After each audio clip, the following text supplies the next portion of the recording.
자, 여러분들이 면접에서 어떤 상사와 근무를 하고 싶냐 이런 질문들을 종종 받으셨던 분들이 많으실 겁니다.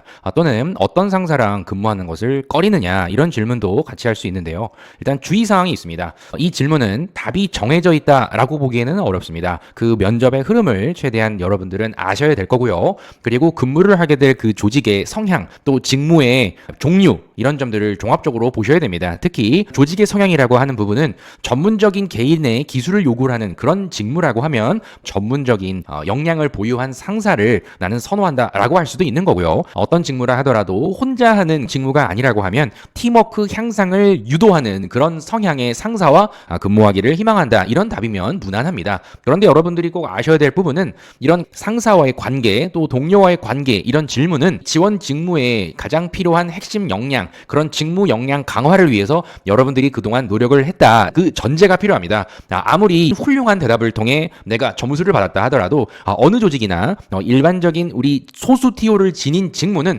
대부분 직무 역량에 대한 기본 베이스는 깔려 있어야만 할 겁니다. 그래서 상당히 안타까운 얘기일 수 있으나 조직의 입장에서는 생신입보다는 굳이 많은 걸 가르쳐주지 않더라도 업무를 수행할 수 있는 기본 역량 거기에 추가적으로 인성적인 요소 가지고 있는 분들을 면접을 통해 많이 걸러내죠. 그래서 여러분들이 근무하고 싶은 그 상사 물론 얘기를 할 수 있을 겁니다. 하지만 그런 상사와 근무를 할 가능성은 사실상 없다라고 접근을 하셔야 됩니다. 왜냐하면 면접관도 역시나 그런 경우 또 이런 상사와 근무를 하고 싶다라고 했는데 그러지 못하면 어떻게 할 것이냐 본인이 생각하는 최악의 상사는 누구냐 이런 질문을 다시 할 수도 있기 때문에 여러분들이 중시해야 할 포인트는 조직 중심의 사고입니다. 그래서 이 조직에게 보탬이 될 수 있는 유형을 계속 여러분들도 언급하시면 됩니다. 유형을 조금 더 세부적으로 보면 공조직에 지원을 하는 분들이 많죠. 공공기관이나 공무원 이런 분야에 근무를 하게 된다라고 하게 되면 아무리 능력이 없다 하더라도 또 인성적으로 문제가 있다 하더라도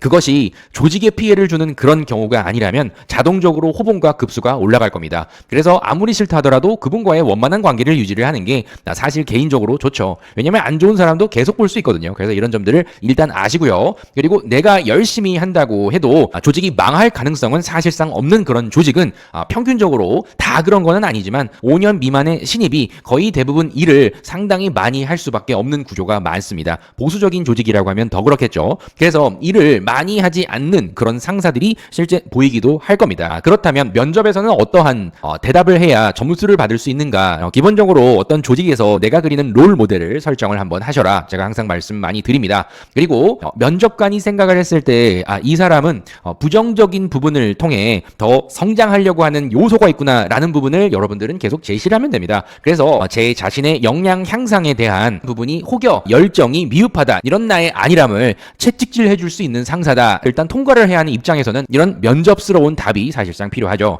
그래서 업무라는 그 범위 내에서는 질책, 부정적인 피드백 이런 점들도 다 허용을 하겠다라는 사고가 필요할 겁니다. 그래서 지속적으로 동기부여를 주고 팀 전체의 능력 향상을 유도하는 상사, 그런 중간 관리자 또 선임 이런 분과 근무를 하고 싶다. 나 또한 그럴 것이다. 이렇게 대답을 할 수도 있겠죠. 하지만 현실적으로 보게 되면 인성적으로도 뛰어나시고 인간미도 넘치고 잘못을 하더라도 항상 웃으면서 푸근하게 대해주시는 그런 너그러운 상사와 일을 해야 한다라고 얘기를 할 수 있으나 그거는 면접관의 입장에서는 너무 본인 중심으로만 생각을 하는 사람이다라고 인식을 할 수 있습니다. 그래서 이와 반대로 얘기하는 게 사실상 좋겠죠. 그리고 이 면접관은 면접자가 지원한 이 조직에 보탬이 될 수 있는 사고를 갖고 있는가라는 점을 볼 겁니다. 그리고 제일 중요한 부분은 이 사람과 근무를 했을 때 우리 조직에서 맞지 않는 요소가 생겨서 이탈 가능성이 생길 것이다 라는 판단이 든다고 하면 아무리 능력이 뛰어나다 하더라도 채용하지 않는 게 기본 룰입니다. 그래서 여러분들이 이런 점들을 안다고 하시면 나는 길게 근무를 할 사람이고 어떤 유형의 상사라 하더라도 최대한 배우는 자세, 질책도 허용하며 스스로 성장하겠다 이런 컨셉으로 계속 이야기를 유지하시면 됩니다. 근데 내가 과거에 경험했던 내용 기준으로만 얘기하시는 분들이 있습니다. 정말 솔직하게 면접관에게 얘기를 할 수 있으나 사실 그런 짧은 면접이면 면접일수록 이렇게 솔직한 대답을 하는 것은 저는 지양해 주셔라 라고 말씀을 드립니다. 실제로 중소기업 같은 경우에는 실력도 없는데 대표와의 관계가 돈독해서 또는 가족이어서 내부 정치를 잘하셔서 그 자리를 유지하는 상사가 분명히 있습니다. 나는 이런 상사가 싫다. 이런 점을 제시를 하게 되면 여러 공격적인 질문을 받을 수도 있다. 그리고 실력이 없기 때문에 위에 보고를 위한 성과를 꾸준히 만들어내고 있다라는 부분을 중간자 입장에서 위에 대표라든지 윗 선임에게 보고를 하기 위해서 그래서 아래 직원에게 무리한 지시를 하는 분들이 분명히 또 있을 겁니다. 그래서 이런 분들이 나는 정말 예전에 싫었어. 그렇다 하더라도 이런 부분을 그대로 얘기한다라는 부분은 면접관에게 여러 꼬리 질문이 달릴 확률이 사실 높습니다. 그리고 실력이 없는데 성실하기만 해서 업무가 상당히 비효율적이고 뭐가 우선순위인지 전혀 모르는 그런 능력이 없는 상사와 일을 하기 때문에 내 업무의 비중이 계속 증가가 돼서 그런 상사와 일을 할 때 너무 힘들었다.